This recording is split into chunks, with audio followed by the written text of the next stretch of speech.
sense of, it's an interesting thing. Humans have a tendency to want to be comfortable and not challenged, right? And we want to run from pain. We want to rid ourselves of any discomfort. And we could put a lot of pressure on you socially to change your mind, to change your actions, to get you to submit to anything we want. If we just put enough pressure on you, whether it be physical, mental, social, emotional, right? How strong is your will? I mean, that's we're talking about philosophy of mind here. Do you have free will? Right? Or do you not have free will? Are you merely a product of your environment? Or do you have a say in what you do? Okay? Do you have to be the product of where you grew up? Now that's suggesting, you grew up somewhere that you ought not to be like them, okay? I grew up in a neighborhood. It was pretty, I liked my neighborhood. I reflect on the neighborhood and the friends I had, but criminologically speaking, probably wasn't that great of a neighborhood, you know? There's a lot of bad stuff going on in my neighborhood. I didn't have to fall prey to it, and praise God that I escaped it, okay? I have friends right now, I go back, and some of them were incarcerated, some of them have died, and you go, what point of our will, and by the way, that's just the bad stuff. What about just being a bad person that stays within the laws, who is easily pressured socially? Do you have the will to stand up to your friends, to Hollywood, to the media? Like, I have a buddy who lives in Hollywood. I lived in Hollywood. And it's so easy to get caught up in, wanting to please people, because sometimes your job's on the line, especially if you work in the film industry. You upset somebody socially if they say something and you don't agree with them politically or religiously. Let's pretend I'm a Christian, which I am, and I worked in that industry, which I did, and I'm placed in positions where people are having conversations about how bad and stupid Christians are. Right? What do I do? Or, a lot of, not everybody does drugs in Hollywood. A lot of them do. Not everybody, looks at porn. Not everybody does it. What do you do when the pressure is on? Do you have the will, And so, I did it in the context of my training for jiu-jitsu, right? Because we are put in positions all the time to give up when it gets really super hard, when some guy's cranking on your arm and it hurts. It doesn't hurt, it's not going to break, pretend, if he gets in that position, you got to give up because he won the match. But if you're just tired, if you're just exhausted, if you're just, just mentally down, this kind of, exercise where you get in something extremely uncomfortable that's not going to kill you, an ice bath, which does hurt, by the way, there's pain. It's a pretty high level of discomfort. And you start freaking out the second you get in, and you can barely breathe, and so your goal is just to get your breath under control, right? And I'll show you pictures if you want, it's crazy. And it's a good exercise of control in the face of pain and an extreme pressure to stop, okay? So it's pretty amazing what we can do with the mind, and I believe that we can control part of our character with that. We can direct our character. And so as far as philosophy of mind goes, listen up, folks. And I cannot emphasize this enough, what you put into your mind is what you get out. Paul the Apostle talked about the fruits of the Spirit. Paul the Apostle talked about the fruits of the Spirit. About peace, patience, kindness, right? Stuff like that. He talked about the fruits of the flesh, division, hatred, stuff like that, right? Animosity, strife. And it's interesting, you know, that I'm going to mention this right now. I'm supposed to tell you guys to go do, if you are interested, do your evaluations of the course and of me. That's where you get to grade me. Tell me what an awesome professor or a horrible person I am, okay? But you can usually tell a bit of what motivates somebody when I read those things. So I get 4 types of reviews. 2 types, maybe 2 types of reviews, and then maybe 2 types that are approaches. We'll call them 2 types and 2 approaches. Okay.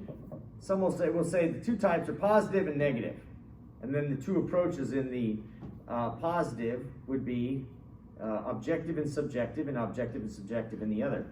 Objective says, let's take the positive ones. I really enjoyed the course. I learned a lot about this. It'll give me something to think about in the future. I disagreed on some things, and other things I agreed. I think I will use it, and one of the things I would have liked to have seen more is more for us to get all the way through the readings. Objective, positive, constructive.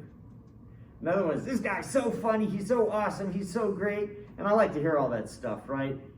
You know, and of course you like that. Professors love hearing, oh, he's so nice, he's so friendly, and I'll take him again. And that's always great too, right? That's cool stuff. That's a little more subjective. And it's positive, and I like the positive, okay? Then there's the negative, objective. I didn't really enjoy the course. I felt like we could have gotten more done. I feel like we could have had more assignments that were written rather than quizzes. I didn't like the format on the videos. Maybe they could have been up sooner, stuff like that. That's very objective. It tells me, gives me advice on how to improve my course. I'm appreciative of it. He's probably a decent speaker, but he could have done this better. Could have called on some people more, some people less. Could have picked on, maybe said something that was off color, but I can forgive that. Another one is, here's a subjective one. This guy's a total homophobe. He's a total racist. He's a total bigot. I hate him. He ruined my life. He ruined my thoughts of philosophy. I went into this class with high hope. You get those too, right? So you ask the question. So when you fill out your, if you do, you don't have to. It's up to you. But when you do fill out your survey, ask yourself: am I being objective? Can the professor learn from this? Keep in mind, when I teach you and I give you negative feedback on your class, I'm not calling you names. Okay. So this should go for all you when you do all of your professors, even if you hate your professor. It doesn't have to be me. Could be me. I don't know. I don't know what you guys think. I don't read minds. I read faces. I mean, I see faces out there going, you know. And I don't see smiles because we were wearing masks, or frowns, or sticking your tongue out, right? But what I can tell you is be objective, because the professors aren't going to get fired for what you say. So make yourself look academic and objective, and say, hey, and help me learn. Because I know that I'm not a perfect professor. I know that there are professors who have their stuff together much better than I do. And I've been doing this 15 years. Okay? And I've heard a lot, oh, he's my favorite professor. Well, that makes me the perfect professor. And I've heard I'm the worst professor. It doesn't make me the worst professor. It just means I hurt somebody's feelings accidentally, because I've never done it on purpose. I can promise you that. But if I did hurt your feelings, be objective. Let me know that there's some things that I might be able to consider before I say them. I'm certainly working on it still to this day. Second, if you love me, that's great too, but also say some things you'd like to see. Be specific. Say, there's certain methods I use that helped you think better that I can continue to do.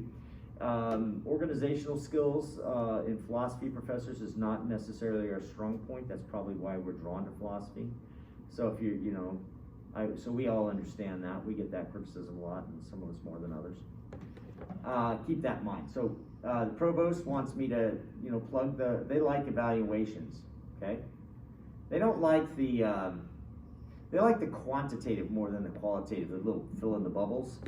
Professors on their own like the qualitative, where you actually say something, because that helps us very specifically do something differently. If you wanted more PowerPoints, we could have done that. If you wanted less PowerPoints, which we had none, you know. If you have any suggestions for me right now, I'm open to them. If not, you can wait. Remember, they're mostly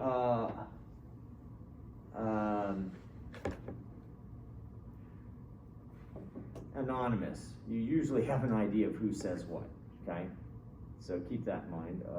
You know, they're mostly anonymous. Usually the person who says all the great things, you go, hey, I know that person.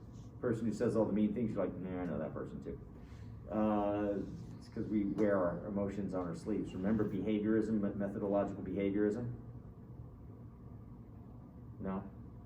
Yeah, please say yes. It was just not. I read behavior quite a bit, you know. So let's keep that in mind. But just be objective. It helps me and it helps you. Okay. Because that way, if you really didn't like what I did to somebody or to you, I won't. Yeah, it helps me be understanding and try to be a better person. Now let's get back to filling our mind with stuff, like, you know, with the ice bath and stuff. That doesn't make me a better person. It makes me tolerate pain better, okay? What do we fill our minds with? We fill our minds with all sorts of stuff. I like to watch YouTube videos, and the content of those will have an effect on me, and eventually it'll have an effect on my character. I notice a difference between the music I listen to and the news I watch and how I come into this class. I started trying to change that a bit. Because if I listen to some negative news coming into class, I'll bring that in here and you'll probably feel it, okay? I started listening to some a little more worshipful music when I came in. It probably brought me in a little more gentle spirit. So I had to make that conscious decision. Also, it's not to say I don't watch the news, because I have to, because I have to be aware of what's going on in the world. And I have to make philosophical thoughts, you know, draw conclusions from that, especially since I teach government as well. But, you know, if you're filling your mind with things of, you know, that will breed fruit of the Spirit, you're going to get what? Fruit of the Spirit, right? If you're filling yourself with things that will fill you with strife, anger, jealousy, lust, all of the vices, which hopefully we'll talk about on Wednesday. I hope all of you will show up for the last day of class. That'd be nice if we had all of you who could be here, because if not, today's your last day. Because Friday will be the official last day of school. Okay. So keep in mind what you fill in your mind, your soul with. Remember, we're dealing with suke, right? The soul, psychology. This is not a psychology class. We're dealing with philosophy of mind, of what that is, the suke, the soul. And I want it, so far I've given you guys basically only one side of the argument, and that side, pardon me, has been the monastic, you know, monism, that is, one substance, physical view of what the mind is. And I gave you those theories, whether it be behaviorism, functionalism, token, type, or eliminative materialism. Now, if you watch the video, I made a mistake. I listened to it, and I went, oh my God, I said reductive materialism. It's not reductive materialism. It's eliminative materialism. I just got caught up with, you know, I don't know how it came out of my mouth, but I didn't catch it till I watched it. So it's eliminative materialism, okay? Did you guys watch that video yet? You guys got to watch that video. It's a great video. It's okay. Have you seen it? Were you there? It was on Wednesday. No. Watch it, because we're coming up. Anything, by the way, that is not quizzed in the next day or two is going to be thrown on the final. So you don't want to have all 25 videos worth of stuff, you know, that you have to go through 25 videos just to get to the material.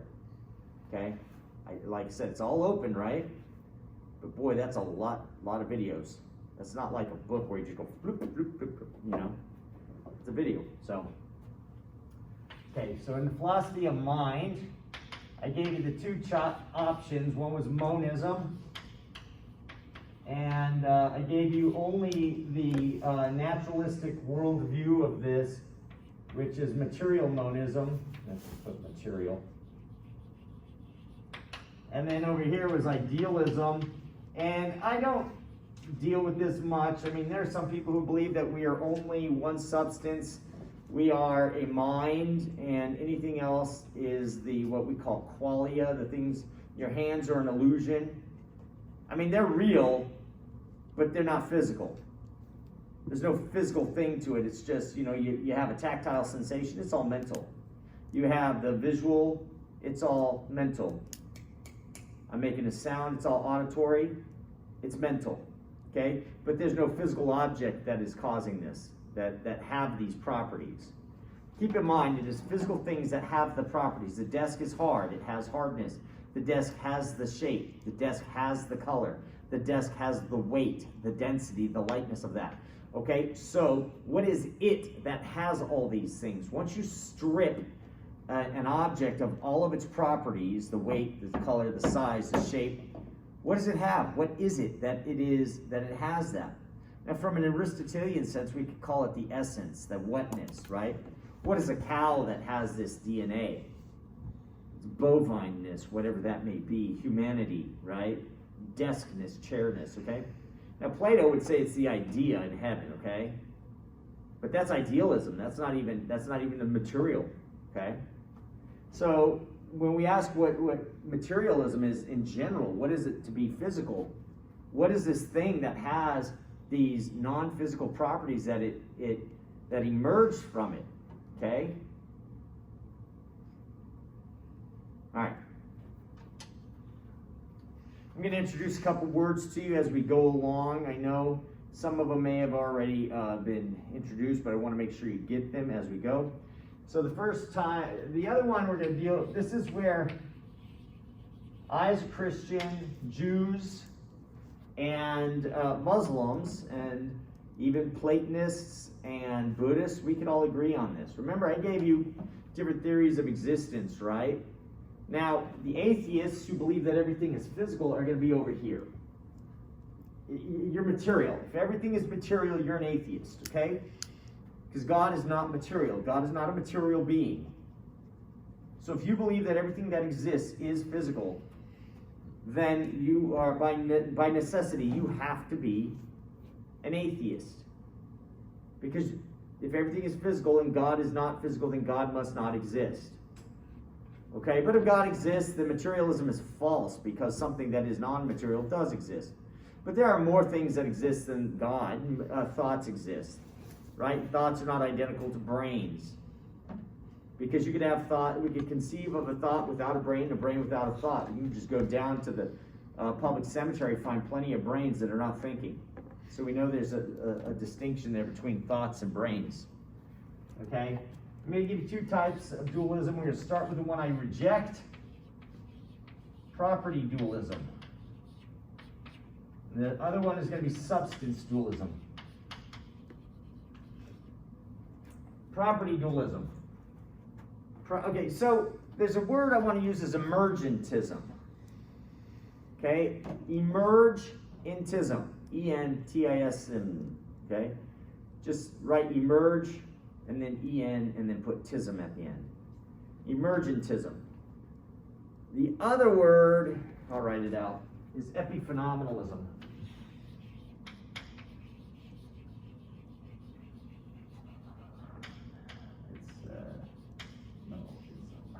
Epiphenomenalism. I know that's a horrible looking word.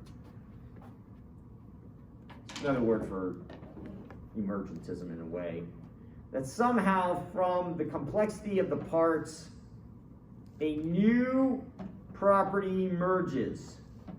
From the complexity of the parts, something new emerges, right?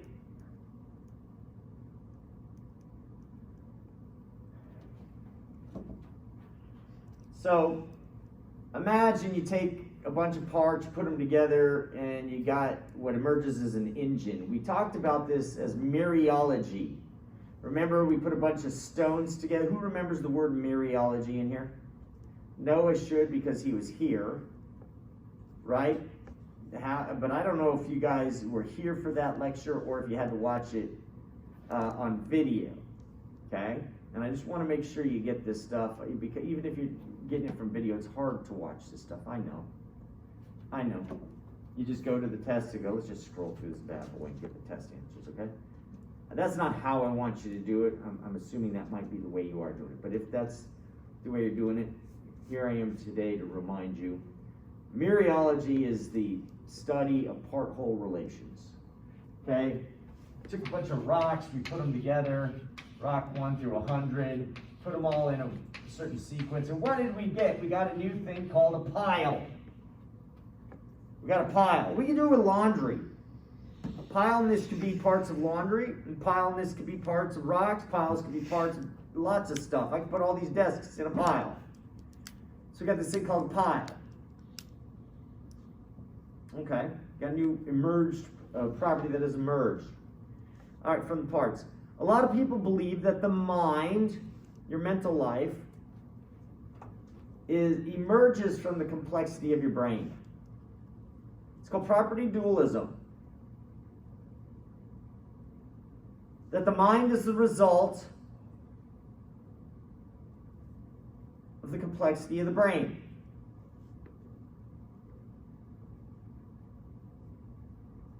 You put a clock, a bunch of pieces together, springs and gears and hands and box and all that, so you get a clock, right?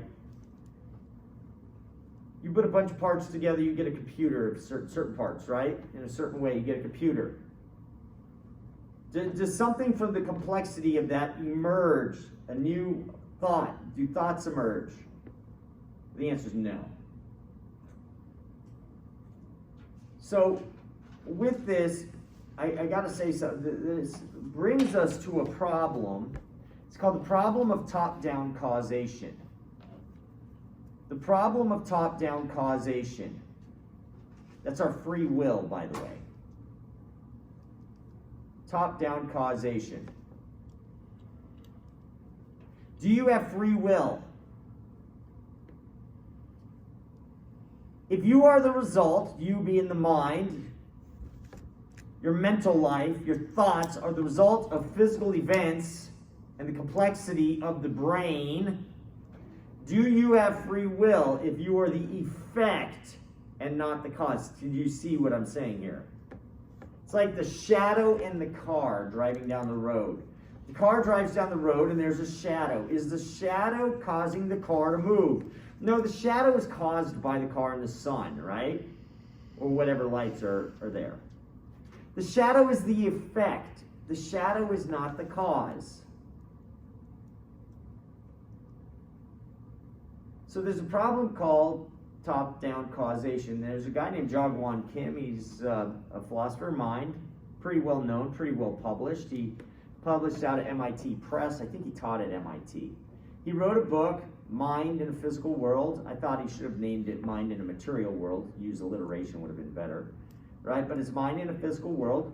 And it's an essay, probably a couple hundred pages. I think it's about 5 chapters. And he asks the question, how do we, as materialists, solve this problem of top-down causation if we assume that the mind is the result of the complexity of the brain? And after 100-something pages of seriously rigorous philosophical writing, he says, we haven't done it. And he says, we need to do it. And he says, because if we don't do it, then we're going to have to embrace some kind of dualism. And we don't want to go down that dark cave, because we don't know what's in it. It's pretty close to a quote. That's how he ends his book. Okay? What is the problem with dark caves? Why do you not go into dark caves? What? You can't see? Okay, so it's not what you... Okay, so what is it about not seeing that you're afraid of? You don't know what's there. That's the problem. It that you can't see is what's in there. You assume something's in there, right? What do you assume is in a dark cave? Maybe like bats and snakes. Bats and snakes and bears. you have an idea that there's something in there you don't like, right? And so what is he saying? We don't want to go into this dark cave because of dualism because there's something we don't like. What is it about dualism that he will not like if he determines that the soul exists? Maybe that is Wrong about what? about what he's been like previously thinking, Yeah, what was he thinking about the soul? that it was What's the problem with soul speak to the atheist, to the materialist? that you can't see it, it's not physical. Well, he's already saying if we admit there's something non-physical called the soul, right? We don't want to go down that cave. What is he afraid he's going to find in that cave of soul speak? Not sure.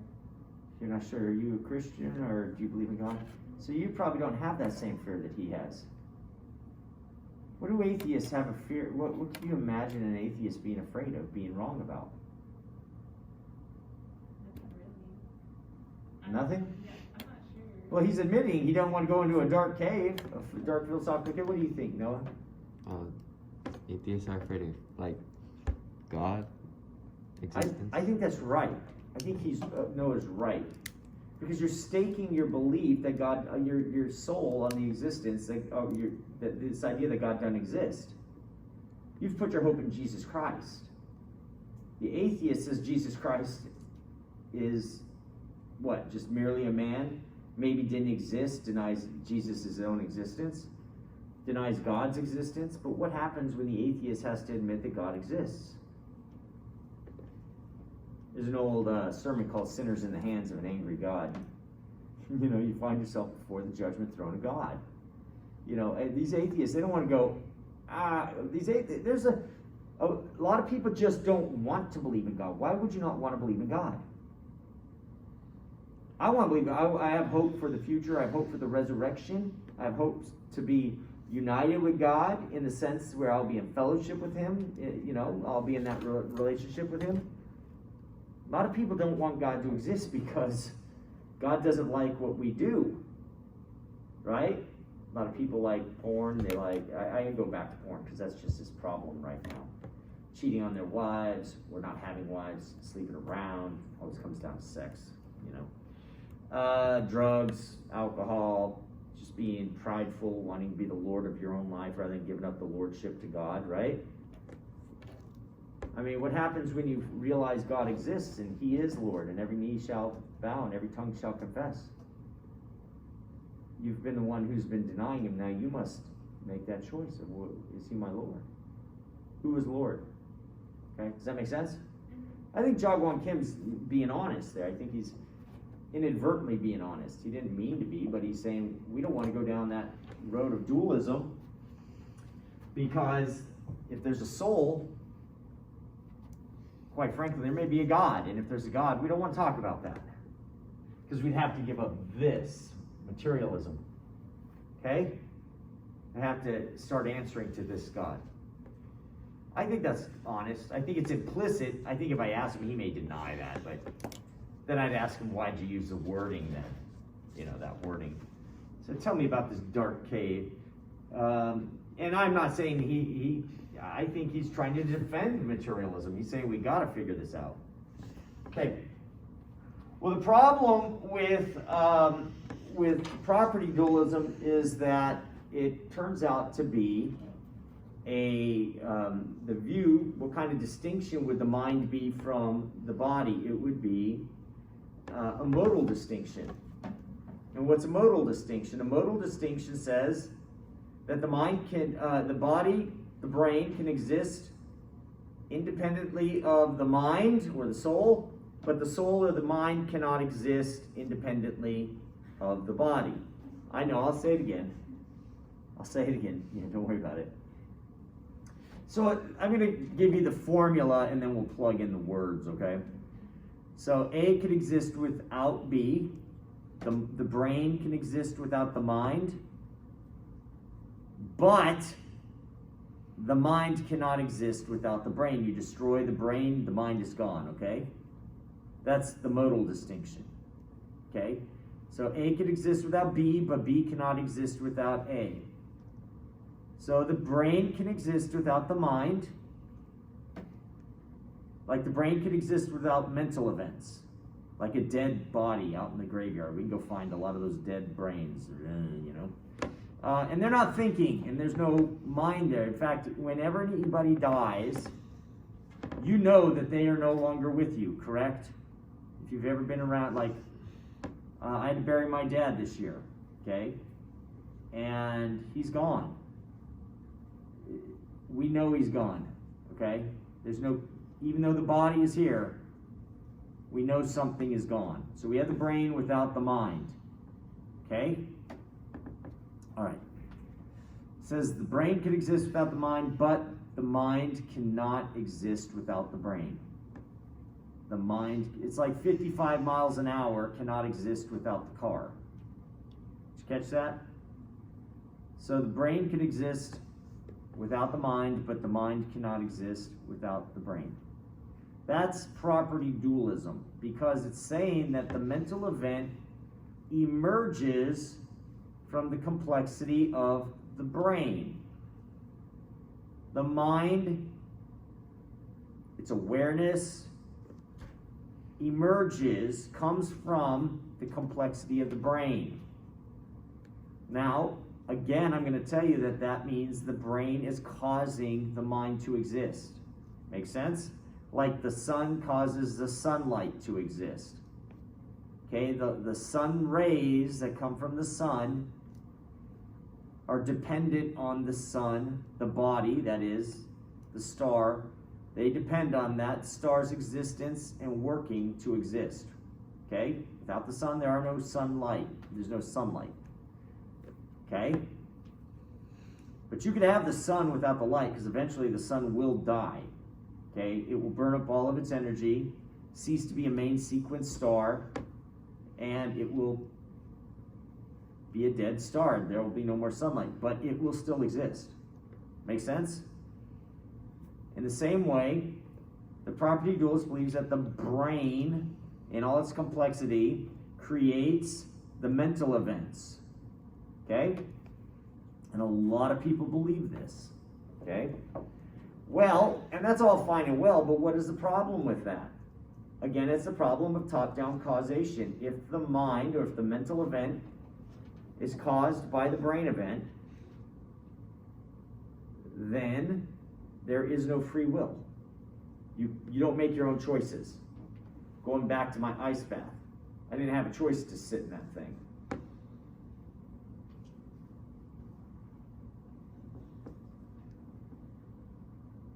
You want me to repeat that? No, I got it. You got it? Yeah. Okay. Is it heavy stuff? I have really bad memory, so whenever like you talk, it goes away. Say it again, huh? I have like really bad memory. Oh, that's okay. So we have to like Yes. Well, that's a good thing. Now, here's a little advice from me to you. When I put myself in your position as a student, I have a really horrible time writing notes. Yeah. I write very slowly, and so I don't keep up with the professor. So always, I'm very sensitive to that, because I know that that was my problem. Please, I know it's a little late now, but we have it on video. That's a good thing. That is a good thing. But let your professors know if you're behind, you know, and if they're mean to you about it, well, that's not nice. That's kind of like a definition of not being nice.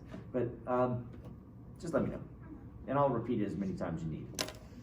Okay, so the goal here is to get you to understand that if you come from the brain, you're not in charge of it. You're just the result of it. You're along for the ride, so to speak. You're just along for the ride until the body dies, and then you'll the mental events of, you know, awareness and all this stuff will disappear. But your free will be an illusion. It is an illusion. You don't really have it. Now, of course, there's another view of dualism, and it's substance dualism. And it says that this is a real distinction, and it suggests that the soul can exist independently of the body. Okay? Oops. And if the soul can exist independently of the body, then it is not dependent on the body. It's independent of the body and brain, and thus it's a real distinction.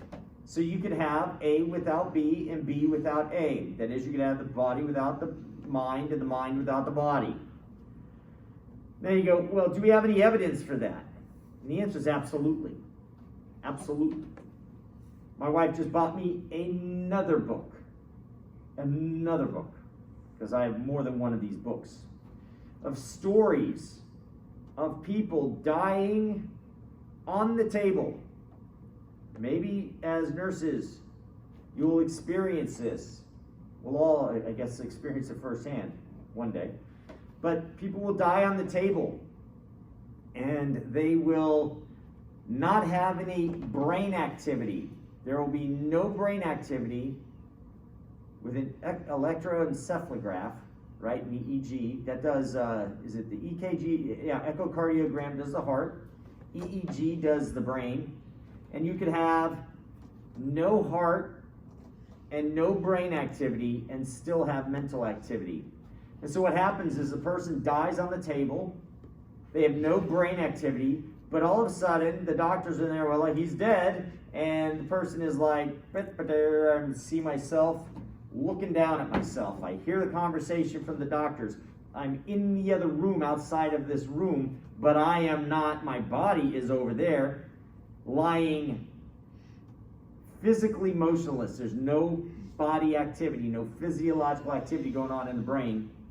Okay? But there's mental activity and there's awareness of what's going on. Next thing you know, they're coming back into their body. That's a geographical term, I know. Next thing you know, they're living again. And the doc goes, yeah, man, you were dead for like 5 minutes. And the guy goes, I know. I heard everything you said, and I heard everything they said in the other room. And I went to heaven. Some stories, there was a book called 1 Minute After You Die. I wrote a song years ago when I played in a band called 1 Minute After You Die. Okay? And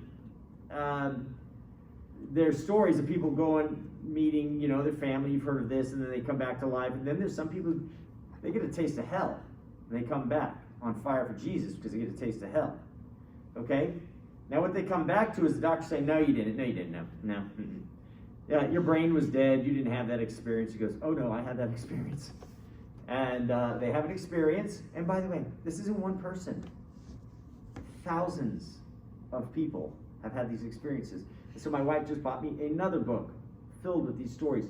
And I've had stories from my own students go, oh, yeah, that was me. I used to teach at community colleges. In community colleges, you get a lot, older students sometimes. And so some of you will be like, oh, no, that's my uncle, my granddad, my dad. This, in my case, it was at the community college. It was like, oh, yeah, that was me, man. I was dead on the table. I remember one guy when I was 7 telling me about an instance like this. He goes, look at the scar on my head. I fell off a ladder and killed myself, but then I came back to life, and I saw Jesus, and that's when I came to the Lord. I was like, oh, you don't say. When I was 7, I was like 7 or 8, 9 years old, probably 9, because I was listening to Kiss, and they wanted me to stop listening to that band, Anyway, you've got with the property dualism, here'd be a quiz question on here. What type of distinction is the mind from the body in property dualism? The answer is a modal distinction, because the body could exist without the mind, but the mind can't exist without the body. With substance dualism, it's a real distinction, because we can see that the mind exists. The mind can exist without the body, and the body can exist without the mind. All right? Any questions on that? Now, there are different versions of substance dualism. So, for example, the Platonists, Plato, he believed in reincarnation. If you believe in reincarnation, you're a substance dualist. You believe the soul exists independently of the mind. If you're a Christian, you're a substance dualist. You believe, as Paul would say, to be absent from the body is to be present with the Lord, meaning the locus of your identity, who you are, is not your body. And take Take praise in that, because you can beautify your soul. Okay? If the soul doesn't exist and materialism is all that exists, one, you don't have free will to begin with, but all you could do with lack of free will is beautify your physicalness. And as we know, that's nothing but skin deep, as they say. But, if God exists, He's endowed our bodies, He's infused us. We are part body and soul as a whole human, okay? That is what, philosophical anthropology is in Christian thought, is this idea of what we are. When I ask who you are, right? That's the name of who you are. What you are is a substance called a soul. And you have faculties of the intellect, the will, the emotions, right? And your intellect should govern, help tame the will, use the will, so that you can govern your intellect in a way that usually they interact, right? To drive you towards God so that you bear the fruits of the Spirit. So that you have peace, patience, kindness, right? Self-control. All of the things against which there is no law, as Paul writes. If you are finding yourself hating people, being vicious, full of vice, that is, it doesn't necessarily mean, viciousness doesn't necessarily mean not nice, okay? We're going to talk about that on Wednesday, the cardinal virtues and the 7 deadly sins in Thomas Aquinas, the existence of God. I'm going to talk about that, okay? The 5 ways, that'll be on your final. 5 proofs for the existence of God. But if you find yourself full of vice, ask yourself, what am I filling myself with? You find yourself full of anxiety. Now, some of part anxiety, I have that physiologically. I actually take some, you have to take medicine sometimes as you get older. Your body does things. It causes a physical sensation of butterflies, right? So you could calm that down with medication, but then there are certain thoughts you fill your head with. I don't really fill my thoughts with a lot of things that cause me a lot of anxiety, I guess. Maybe I do, I don't know. What do you dwell on? What do you think about? What do you put in your mind? When computers first started coming out, I'm going to close with this. When computers started coming out, there was a term called GIGO, garbage in, garbage out. We don't talk about that nowadays. We're so used to computers, but when they first came out, and programming we talked about programming computers back then. They said anything you put in a computer is going to come out of a computer. If you put bad code in a computer, bad responses come out. Now, I don't want to reduce you to computers, but I do want to reduce it. Take your character and say that those computers are like humans. Humans are not like computers, but computers are like humans. They are not humans, but they're like them. In that you put crap in, you get crap out. You put crap in your mind, you're going to get crap out of your mind. Okay? If you're a good person, it's generally the result of you filling yourself with good things, with good, godly, moral things. You put bad stuff in your mind, you're going to come out with bad stuff. Okay? Does that make sense to you? So first, one of the things you want to learn where to get the good stuff, and we can have that conversation later, all right? All right, with that, this class just flew by this whole semester, and it flew by today. So if today's your last day, and I don't see you on Wednesday, my pleasure. Thank you for coming. I appreciate you being here, okay? And thank you for that. And thank you for letting me say all the things I get to say to you. It's such a nice, you guys were very, very, very, very respectful. I appreciated that. Could have used a little more pushback, a little more uh-uhs and stuff like that, but that's okay. That's what you get. Next semester, it's not going to be like this. You're all going to be maskless, and you're going to be sitting right next to each other, and the classes are going to be full. You're going to get a real college experience, okay? Yes. You can wear a mask if you want to. You don't have to. That's a great thing. Praise the Lord for freedom. Right? With all that being said, I hope to see you on Wednesday. If not, if I don't, I will see you around campus and hopefully in the future. Good luck, okay? Yes, Xavier. When's the final? Final's going to be on the day of the final, which is written on your syllabus. Thank you for asking that. and you'll take it online during that time, okay? And then once that's done, you're gonna be able to see your grade. Now, before that, just let you know, before we get there, I'm gonna weight all the grades, because those grades aren't weighted right now, they're not all even. So the midterm's gonna be heavier, the final's gonna be heavier, then you're gonna have all those small little quizzes and a little attendance, okay? And there you go, and then there'll be some, and so once you, boom, hit that submit or whatever works for your test, you'll be able to look and see, and then all of a sudden I'm gonna get bombarded with emails. I got an 89.9, okay? Well,